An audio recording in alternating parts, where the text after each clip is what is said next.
Okay. So I'll be moving to the next section, sector-wise relations. I finished entire relation till Trump with all the issues involved. Now, what I'm doing is I'm just reclassifying whatever we have studied till date. So whatever we have done chronologically, it is now being done sector-wise. So when they ask you defense relationship, generally there is a tendency to write relations just in the write about relations in the recent times. So you'll be starting with major defense partner, etc., because you've studied current. But if you have to write a good answer, maybe it is maybe GS or optionals. You always have to give a history or historical basis for it. When I say historical basis, how do you give it? In optional answers and all, you have a lot of space to write and also time to write if it's a 20-25 mark answer. In GS, there is a time constraint. So in that case, what you have to do is you should give a timeline in a flow chart. Can you do this in optionals? Yes. But only thing is, do not compromise with that presentation part where I said it should be in paragraphs and all. Otherwise, giving timeline is not a problem. Giving timeline and explaining it is important in pol science.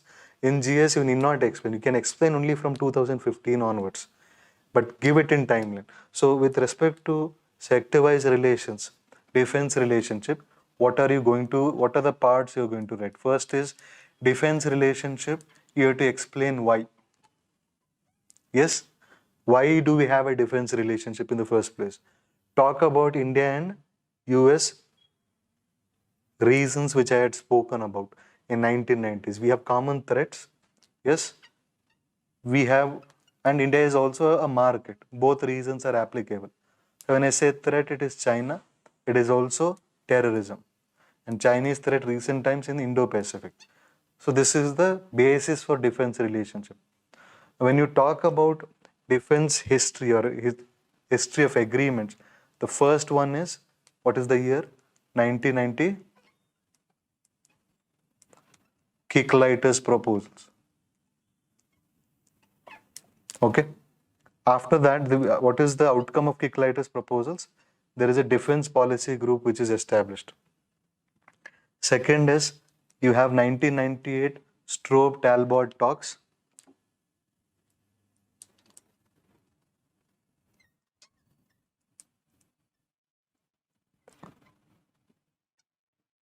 After that, Strobe-Talbot talks is basically the defense talks.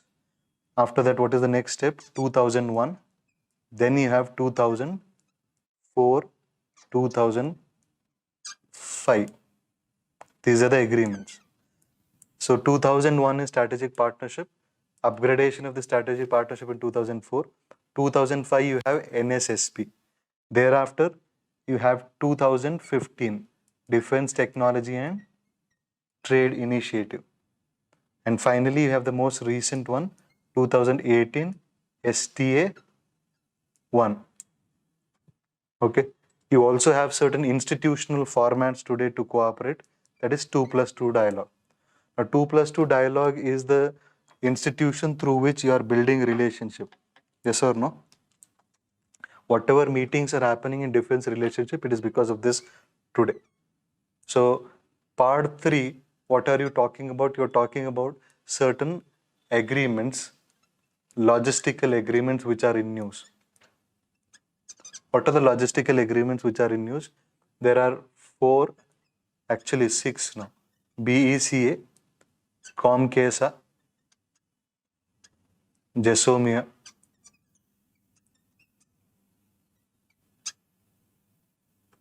okay. Then you have information sharing agreement.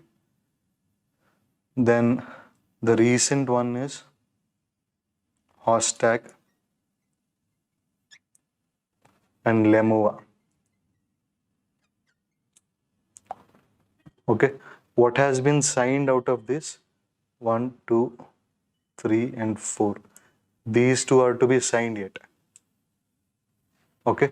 So there is an importance of each. What is the importance also we'll look into. LEMOA is Logistical Exchange Memorandum of Agreement. Next is JESOMIA is General Security of Military Information Agreement. Next, COMCASA is Communication Compatibility and Security Agreement. BECA is Basic Exchange and Cooperation Agreement. Now, this is ISA's Information Security Agreement. This is so helicopter operation by other means other than the ship. Okay, now, this has been signed recently. Now, why all these agreements are important for me, HOSTAC and all? These are all agreements which facilitate cooperation between the two defense forces. It could be army, it could be navy, etc. Basically, they are providing logistical supplies for cooperation. Now, this is a trend. These kinds of agreements. We are signing it with Japan. We have signed with Russia. So with Russia, acquisition agreement is there. With Japan, logistical services agreement with Russia. With Japan, we have acquisition and cross-servicing agreement. With France, we have signed LEMUA. So this itself could be a potential question asking how in recent times there is an emergence of logistical agreements and how they are helpful and all. Those things, I mean, if not for a specific country, the topic could itself be asked, and which we should be knowing which countries we are signing with and what is their importance. And particularly if you look at COMCASA, COMCASA is important for surveillance in Indian Ocean. Now, all these agreements are necessary for what? One is they are necessary for interoperability. Interoperability between the two defense forces, exchange of knowledge. Next, knowledge with respect to what? Not only with respect to the technology, it is also related to domain awareness with respect to a particular area, domain awareness of Indian Ocean. And it also involves humanitarian assistance, humanitarian reliefs. So all this. So this provides or it makes integration between the two countries on defense aspects possible.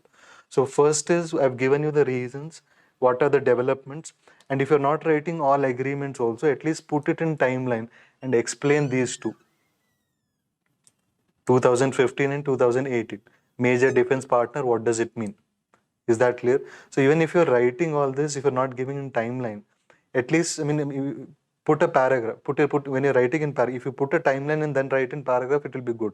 So suppose you're writing major defense partner, it becomes this would replace 2005 agreement. Okay. So the basics for 2005 agreement was laid long back in 1991 through Kicklighter's proposals. This way you make a section of it. Other than this, do we have cooperation in defense exercises?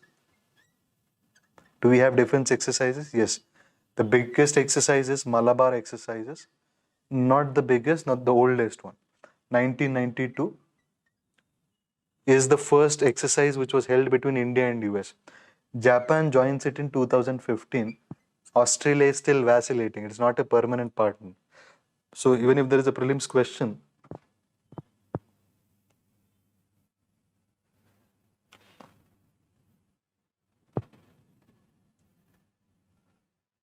no. Okay, there's ISA stands for Industrial Security Annex. No, I'm not talking about Industrial Security Annex. Industrial Security Annex is different. Information Sharing Agreement is different. This was in news with respect to 2+2. 2+2 meet was there. Industrial Security Annex is also there. There is ISA agreement also. Okay, you can include ISA Industrial Security Annex also, but which I mentioned is also there. Information Sharing Agreement is also there. Okay. And okay, what was I saying? Malabar exercises. There is a third country which has joined Japan. Australia has not joined it. There is one more exercise which is in news, RIMPAC. Now, RIMPAC is basically for the Indo-Pacific. When Trump renames it as Indo-Pacific, so India participates in it, not just India, all Quad countries, the other 3 countries participate in 2018. So these you can give as examples of our cooperation in defense. But are there problems with respect to India-US defense relations? The fourth part of your argument.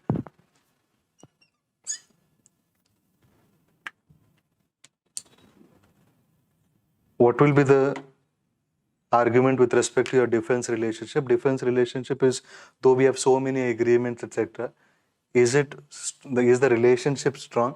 When you compare US, India, Russia defense relationship, India, France, etc., there are less irritants. There are less problems when compared to India-US defense relationship. What are the problems? One is, I told you, they always have end-user monitoring agreement. So there is always a concern of sovereignty or compromise with the sovereignty. Second is, if you look at all these agreements took a long time to be signed. There were many concerns with this. When they come and when they share information with us, will our security not be compromised, etc. and all. So there were many teething problems with respect to this. So this took a long time to sign. Third thing is, US always has a foreign policy with respect to defense relationship. It says that if they are supplying some defense equipment, etc., it is at the cost of some other country. That is how it looks at its defense partners. So recently, if you look at, it said that S-400 cannot be procured. What is S-400? S-400 is basically an anti-missile system. What is an anti-missile system? Basically, there is a missile. If you want to target the missile, that is called an interceptor missile. Interception. In India also, we have this technology. So you can protect yourself from missiles in two ways. One is you have a shield that is called a missile shield, ballistic missile shield, or you target the missile, interception. So this is an anti-missile system, which is, when I say system, it consists of many things. There is a missile there which attacks the other missile. There are radar systems, etc. and all. So S-400 is also called Triumph missile. The original version of this S-300 was used during Cold War. It's an upgraded version. Now S-400, if it has to be used in it to its hilt or to its full, it has to jointly work with US also. Yes, so there are certain issues of coordination, collaboration, because US does not want to collaborate with any kind of USSR or Russian systems. So it put a pressure on India with respect to this, but India went ahead with procuring S-400. And it is said that recently, when India was to be given a status of major non-NATO ally, it got watered down. So what was actually the dumbed down version of this?